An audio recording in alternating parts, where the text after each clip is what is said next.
જ્યારે વરસાદ વરસતો હોય ત્યારે આપણે ગુજરાતીઓની સૌથી પહેલાં ભજીયા, બટેટાવડા કે પછી દાલવડા જ યાદ આવે. એમાંય જો અમદાવાદી હોય અને દાલવડાનું નામ આવે તો બધાના મોઢા ઉપર સૌથી પહેલાં અંબિકા અને આનંદના દાલવડાનું જ નામ આવે. અને હા, અમદાવાદમાં રહેતી હોય તો આ સ્પેશિયલ રેસીપી તો મારા વ્યુઅર્સ સાથે શેર કરવી જ પડે. અને તમે પણ ક્યાં રહો છો મને કમેન્ટ જરૂરથી કરજો. હેલો ફ્રેન્ડ્સ, જય શ્રી કૃષ્ણ, રાધે રાધે. સ્વાગત છે તમારું મારા કિચનમાં. આજે આપણે એક સ્પેશિયલ રેસીપી એટલે કે આનંદના દાળવડા બનાવીશું. તો તેની માટે આપણે 1.5 કપ જેવી મગની મોકર દાળ લેવાની છે. તેની સાથે આપણે અડધો કપ જેવી મગની ફોતરાવાળી દાળ લેવાની છે. બંને દાળને આપણે સરસ એવી મિક્સ કરી લઈશું. તમે એકલી મગની મોકર દાળથી પણ આ દાળવડા બનાવી શકો છો. હવે આપણે આ દાળને એકવાર પાણીથી ધોઈ લેવાની છે. પરંતુ થોડીક આપણે મગની ફોતરાવાળી દાળ મિક્સ કરીશું તો આપણા દાળવડાનો ટેસ્ટ ખૂબ જ સરસ આવે છે. હવે આ રીતે આપણે પાણીથી ધોઈ લેવાની છે દાળને. તેનું બધું જ પાણી આપણે નીકાળી દઈશું. હવે ફરીથી તેની અંદર દાળ ડૂબે તેના કરતાં થોડુંક વધારે પાણી રાખી અને દાળને આપણે પલાળવાની છે. હવે ઢાંકી અને 3 થી 4 કલાક માટે આપણે દાળને પલાળવાની છે. જો તમારી જોડે વધુ ટાઈમ ના હોય તો તમે 1 થી 1.5 કલાક માટે ગરમ પાણીની અંદર પણ દાળને પલાળી શકો છો.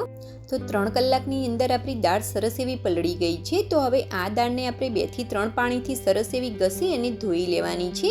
આમ કરવાથી આપણી દાળની અંદર વધારાના ફોતરાનો ભાગ હશે તે નીકળી જાય છે અને થોડા ફોતરાનો ભાગ રહેશે તો જેનો ટેસ્ટ આપણા દાળવડાની અંદર ખૂબ જ સરસ આવશે.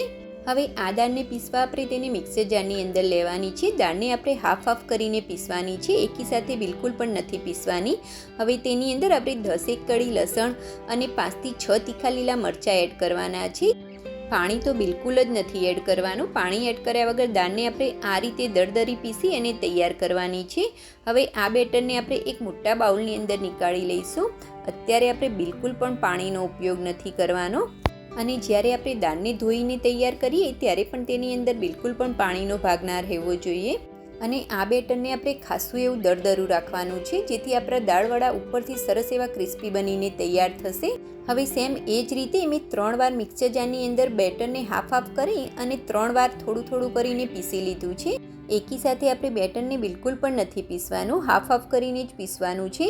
હવે આ બેટરને આપણે એક જ ડાયરેક્શનની અંદર આ રીતે 5 મિનિટ માટે ફેટવાનું છે.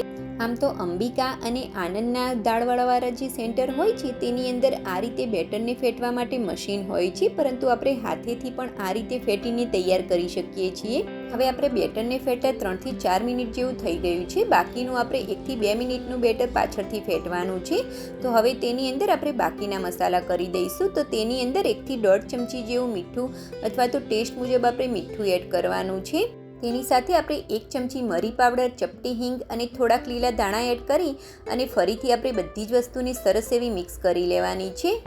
આ દાળવડાની અંદર ફ્રેન્ડ્સ મરી પાવડર ચોક્કસથી એડ કરવો. મરી પાવડર એડ કરવાથી આપણા દાળવડાનો ટેસ્ટ ખૂબ જ સરસ આવશે. હવે લાસ્ટમાં તેની અંદર માત્ર 1 ચપટી જેટલો જ આપણે ખાવાનો સોડા એડ કરવાનો છે. સોડા એડ કરવાથી આપણા દાળવડા ઉપરથી ક્રિસ્પી અને અંદરથી સરસ એવા પોચા અને સોફ્ટ બને છે અને ખાતી વખતે બિલકુલ પણ ડચુરા નથી વળતા. તમારી ભાષામાં તમે જે પણ કહેતા હોય. સોડા એડ કર્યા પછી 1 થી 2 મિનિટ માટે આપણે ફરીથી બેટરને ફેટ્યા પછી આપણા બેટરનો કલર સરસ એવો લાઇટ થઈ ગયો છે અને બેટર એકદમ સરસ એવું લાઇટ થઈ ગયું છે. હવે એક બાજુએ મેં તેલ ગરમ થવા માટે પણ રાખી દીધું હતું. તેલ આપણું સરસ એવું ગરમ થઈ ગયું છે. તેલ આપણું સરસ એવું ગરમ થઈ જાય પછી ગેસની ફ્લેમને આપણે મીડિયમ કરી દેવાની છે અને તેલની અંદર આપણે આ રીતે 1 બાય 1 આપણે વડાને મૂકતા જવાનું છે. આ રીતે આપણે વડાને થોડાક મોટી સાઇઝના રાખવાના છે. જે અંબિકાની અંદર દાળવડા મળે છે તે થોડા મોટી સાઇઝના હોય છે. તો આ રીતે આપણે થોડાક મોટી સાઇઝના વડાને મૂકવાના છે અને આ દાળવડાને આપણે સ્લો ટુ મીડિયમ ગેસની ફ્લેમ ઉપર જ તળવાના છે જેથી વડા આપણા સરસ એવા ક્રિસ્પી બનીને તૈયાર થશે. હવે આ વડાને આપણે આ રીતે ફેરવતા જઈશું અને વડાને આપણે ઉપરથી સરસ એવા ક્રિસ્પી અને લાઇટ ગોલ્ડન કલરના થાય ત્યાં સુધી વડાને આપણે તળવાના છે. તો આ રીતે થોડી વારે તેને પલટાવવાના છે જેથી બધી બાજુએથી આપણા વડા સરસ એવા તળાઈ જશે. આ રીતે ફેરવતા જઈશું અને વડાને આપણે ઉપરથી સરસ એવા ક્રિસ્પી થાય ત્યાં સુધી આપણે તળવાના છે. તો 3 થી 4 જ મિનિટની અંદર આપણા વડાનો કલર સરસ એવો લાઇટ ગોલ્ડન આવી ગયો છે. તો આનાથી વધુ ડાર્ક ગોલ્ડન કલરના આપણે બિલકુલ પણ નથી કરવાના. દાળવડા હંમેશા લાઇટ ગોલ્ડન કલરના જ હોય છે. તો આ રીતે સરસ એવો લાઇટ ગોલ્ડન કલર આવે તરત જ આપણે દાળવડાને નીકાળી લઈશું. તો ગરમા ગરમ દાળવડાને આપણે પ્લેટની અંદર નીકાળી લઈશું અને સેમ એ જ રીતે આપણે બાકીના દાળવડાને પણ તળી લેવાના છે. તો મીડિયમ ગેસની ફ્લેમ ઉપર આ રીતે આપણે બાકીના દાળવડાને પણ તળી લઈશું. તો આ રીતે આપણે 1 બાય 1 તેલની અંદર વડાને મૂકતા જવાનું છે અને ગેસની ફ્લેમને આપણે મીડિયમ જ રાખવાની છે. તો આ રીતે એડ કર્યા પછી વડાને આપણે થોડી વારે પલટાવવાના છે. આ રીતે એક બાજુએથી થોડા આપણા વડા તળાય તરત જ આપણે તેને પલટાવવાના છે. તો થોડી વારે આ રીતે તેને ફેરવતા જઈશું અને વડાને ઉપરથી લાઇટ ગોલ્ડન કલરના અને ક્રિસ્પી થાય ત્યાં સુધી તળવાના છે. તો માત્ર 2 થી 3 જ મિનિટની અંદર આપણા વડા સરસ એવા ક્રિસ્પી થઈ ગયા છે. તો ગરમા ગરમ દાળ વડાને આપણે પ્લેટની અંદર નીકાળી લઈશું. ફ્રેન્ડ્સ, આ રેસીપી 100% સક્સેસ છે. તમે પણ ટ્રાય કરજો અને રેસીપી ગમી હોય તો વિડીયોને લાઇક અને ચેનલને સબસ્ક્રાઈબ કરવાનું ભૂલતા નહીં. ગરમા ગરમ દાળ વડાને મરચાં અને ડુંગળી સાથે સર્વ કરો તો ઉપરથી ક્રિસ્પી અને અંદરથી એકદમ સોફ્ટ એવા આપણા દાળ વડા બનીને તૈયાર છે.